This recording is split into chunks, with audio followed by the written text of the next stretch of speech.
रामू चाचा गांव के बुजुर्ग जो परंपरा और सादगी को पसंद करते हैं। राहुल युवक जो शहर से पढ़कर आया है और गांव में पिज्जा की दुकान खोलता है। चुन्नू एक बच्चा जिसे नयापन बहुत पसंद है।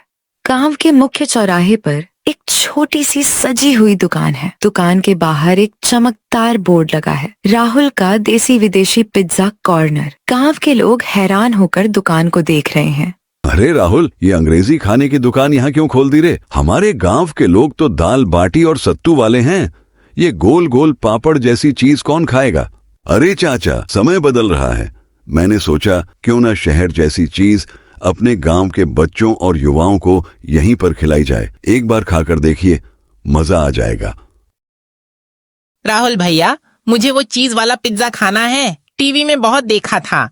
राहुल दुकान के अंदर पिज्जा बना रहा है। वह मैदे के बेस पर देसी पनीर, ताजी सब्जियां और गांव के ही खेत का धनिया डालता है। शहर जैसा स्वाद तो देना ही है, लेकिन साथ में गांव की सेहत का भी ध्यान रखना होगा, तभी लोग अपनाएंगे। राहुल रामू चाचा को एक टुकड़ा प्लेट में रखकर देता है। रामू चाचा झिझकते हुए एक बाइट लेते हैं, फिर उनका चेहरा चमक उठता है। अरे ये तो मसालेदार और स्वादिष्ट है। इसमें तो हमारे खेतों की ताजी सब्जियों का स्वाद आ रहा है। ये मैदे का पापड़ नहीं, कुछ और ही जादू है भाई। देखा चाचा, चीजें नई हो, अगर उनमें अपनापन और शुद्धता मिला दी जाए तो सबको भांति हैं। कुछ दिन बीत जाते हैं।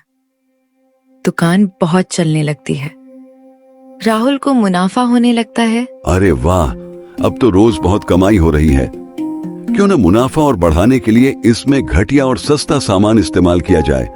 ग्राहक कौन सा पहचान पाएंगे, वे तो बस नाम के दीवाने हैं। राहुल सस्ते और पुराने मसाले इस्तेमाल करने लगता है। कुछ दिन बाद ग्राहक पिज्जा खाकर मुंह बनाने लगते हैं। भैया, आज पिज्जा में वो मजा नहीं आया। पेट भी भारी लग रहा है और स्वाद भी खराब है। धीरे धीरे दुकान पर ग्राहकों की भीड़ कम होने लगती है। राहुल उदास बैठा रहता है। तभी रामू चाचा उसके पास आते हैं और उसके कंधे पर हाथ रखते हैं। बेटा राहुल, किसी भी धंधे की क्वालिटी ईमानदारी पर टिकी होती है। चमक धमक कुछ दिन का आकर्षण देती है, लेकिन पक्का ग्राहक सिर्फ भरोसे से बनता है। तूने लालच में आकर अपनी पहचान खो दी।